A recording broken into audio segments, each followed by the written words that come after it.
So, I don't know. I I can be absolutely wrong when I say this, right?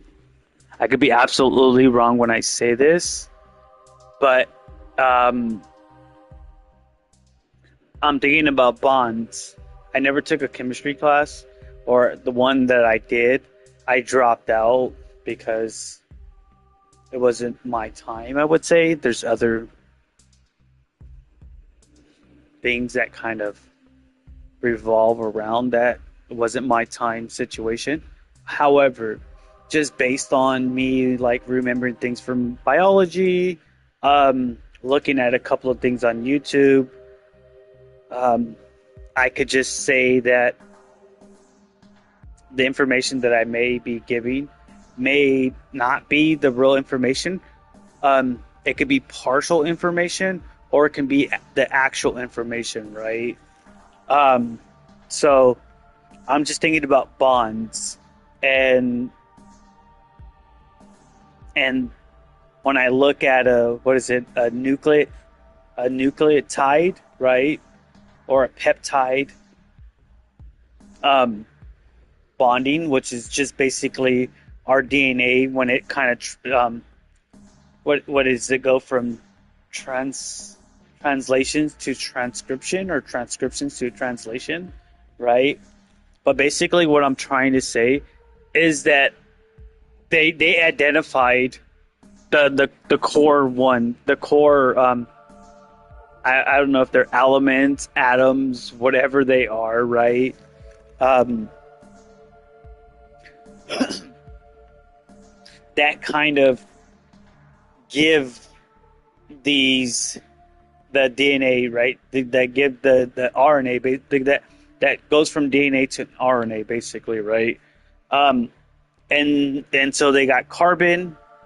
I've been noticing that it's carbon, oxygen, and hydrogen, right? And I'm pretty sure other people have known that, have also um, noticed that too, because that's what's being shown to me, right?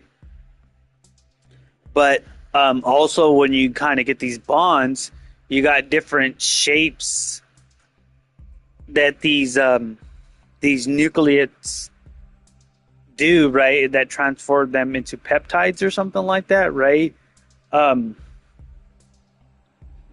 and so you got hydrophobe, you got hydro, you got you got hydro, you got you got hydrophobic bonds, which those are basically means that they don't like water, and you got hydrophilics or something like that. That means that they like water.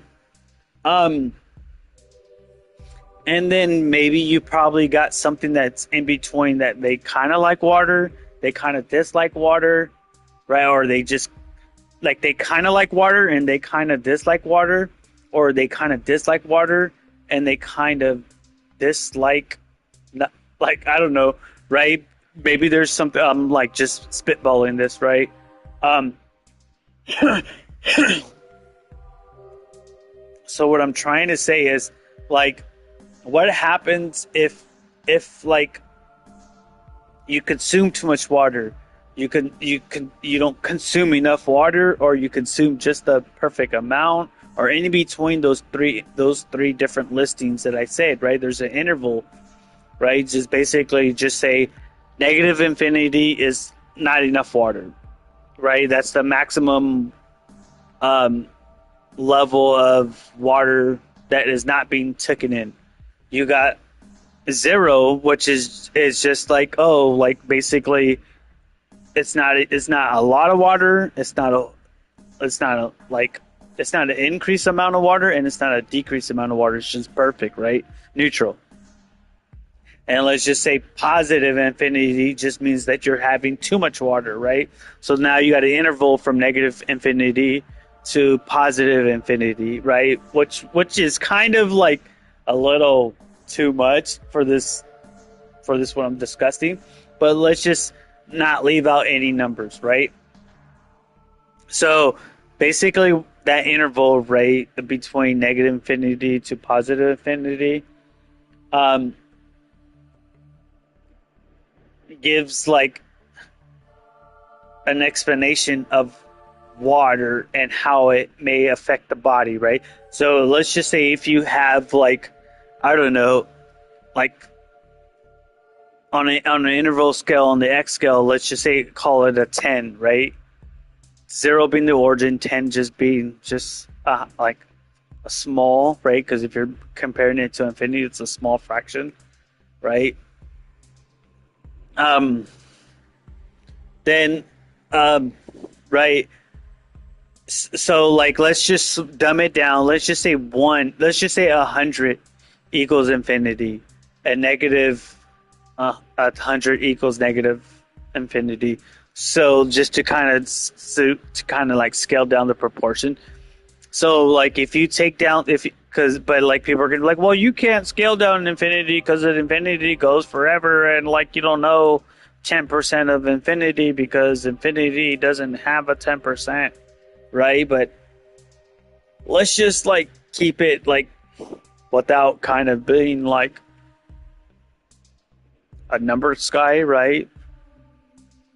And so let's just say 100 equals infinity, just for scales, right? Just for scaling purpose. And negative 100 equals negative infinity, right? And 0 still equals neutral, right? So if I'm at 10, that means I'm 10% near the point of infinity, right? So if I'm drinking 10% of the water, what do you think that's going to do to the basically the amino acids in our body? Do you think that's going to make them more hydrophobic? Do you think that's going to make them hydrophilic? Right?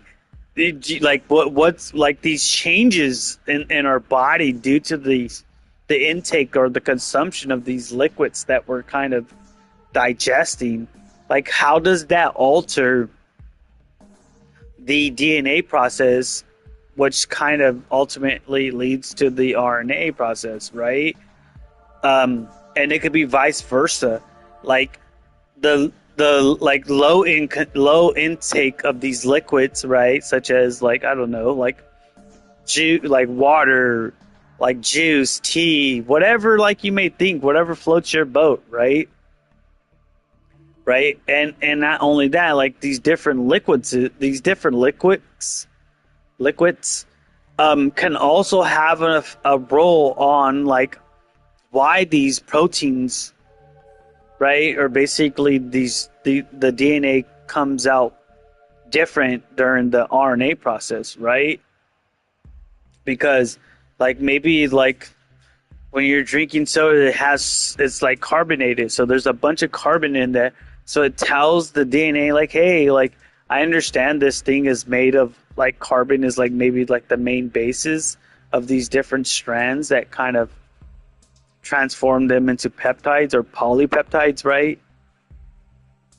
We don't need that, and maybe we can substitute that with something different or whatever it may be. Maybe it's like, hey, we need a lot of those, so then like when we're structuring these things, we need to make them like more this way, right? And so maybe that could be the part, that could be the cause of just the reconstruction of the DNA, right? So like DNA, I guess it's like kind of like the bases, right? So like if your body's like, because like I guess when you're born or whatever, right, this DNA's in you.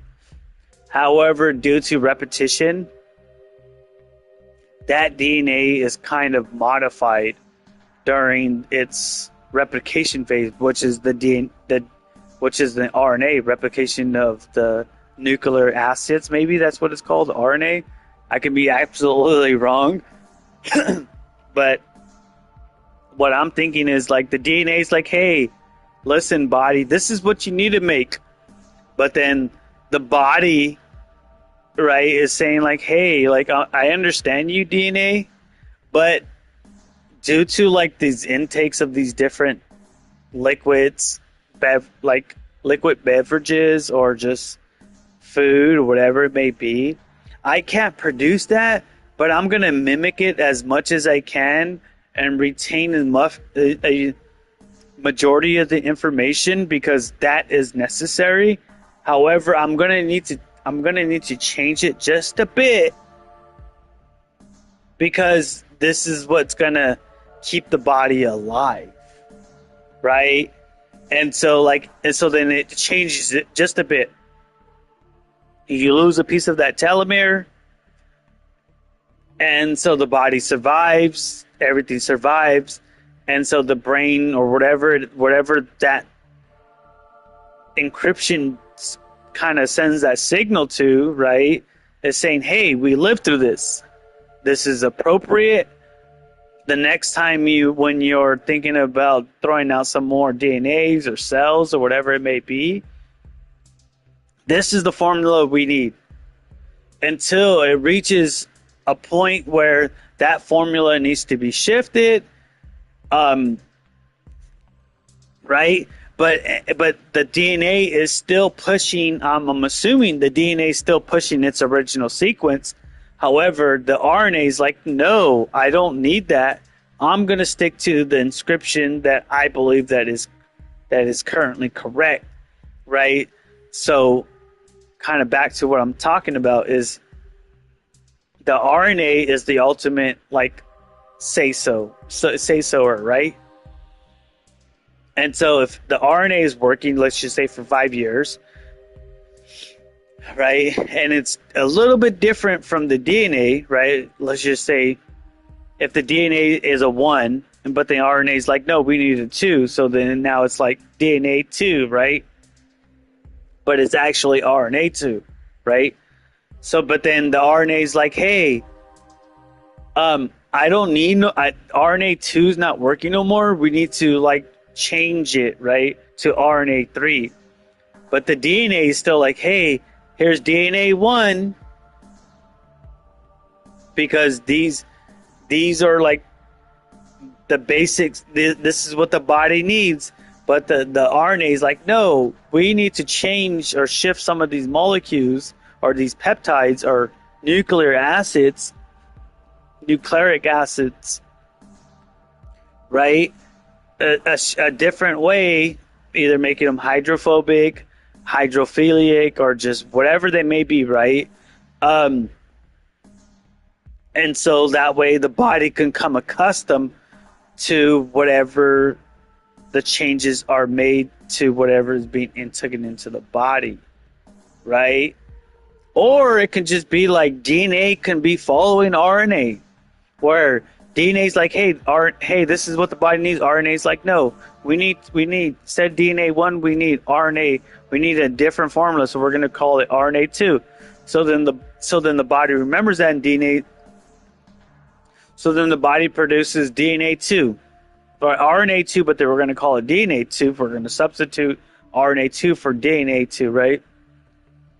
So then the body's producing DNA 2, and then it's produced.